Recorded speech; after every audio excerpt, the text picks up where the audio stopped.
कुठे झोमतंय ते त्यांनी सांगावं, आम्ही बर्नॉल लावू. ज्या देवेंद्र फडणवीसांनी मराठा समाजाला 2018मध्ये 100% आरक्षण दिलं, जे हायकोर्टात टिकलं आणि सुप्रीम कोर्टात ते टिकवू शकले नाहीत, जे 2.5 वर्ष निष्क्रिय मुख्यमंत्री म्हणून ज्यांनी काम केलं, 2.5 वर्षात एकही समाजाची ज्यांनी बैठक घेतली नाही. मी काल विरोधी पक्षनेत्यांना आवाहन केलं आहे की उद्धव ठाकरेंनी किती बैठका मराठा आरक्षण विषयावर घेतल्या त्या रेकॉर्डवर आणा. अधिकृत बैठका किती घेतल्या, अशोक चव्हाणांनी किती बैठका घेतल्या, याचं उत्तर त्यांच्याकडे नाही.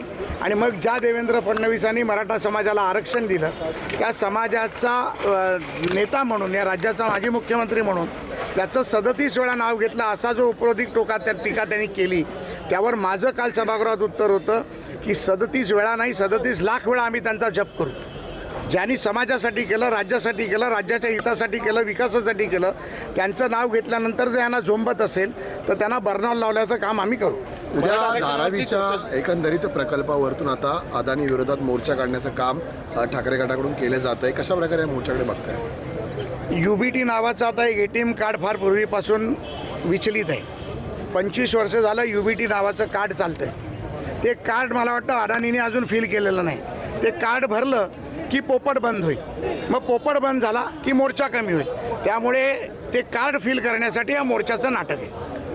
अंबादास दानवेंनी असं आरोप केलेले आहेत का दिल्लीचा जो दौरा आहे तो आज कॅन्सल झालेला आहे. याचाच अर्थ आहे का जे वरिष्ठ नेते आहेत त्यांना ह्या नेत्यांना टाईम देत? दानवेजी, आपण विरोधी पक्षनेते आहात, आपला आदरपूर्वक सांगतो, जे तुमचे नेते आहेत, जे घरात बसतात पण वेळ देत नाही. आमचे तर नेते देशाचे गृहमंत्री आहेत, संसदेवर झालेला हल्ला आहे, NIAने केलेले 48 छापे आहेत, इतर देशातले विषय आहेत, काश्मीर आहे, जम्मू काश्मीर आहे, आसाम आहे, नॉर्थ ईस्ट आहे, या सर्व विषयावरच्या काम आणि संसद या विषयावरती ते बिझी आहेत. त्यामुळे त्यांनी वेळ आजची नाकारून सोमवारची दिली आहे. पण जे तुमचे नेते घरात बसतात ते 15-15 दिवस तुम्हाला वेळ देत नाहीत, त्याच्यावर बोला ना. ज्याला कामधंदा नाही तो माणूस वेळ देत नाही, आणि जो काम करतोय तो वेळ देत नाही म्हणून तुम्ही बोलताय. अरे काय बोलता तुम्ही? विरोधी पक्षनेतेपदी आहात, जरासं सांभाळून बोलायला पाहिजे.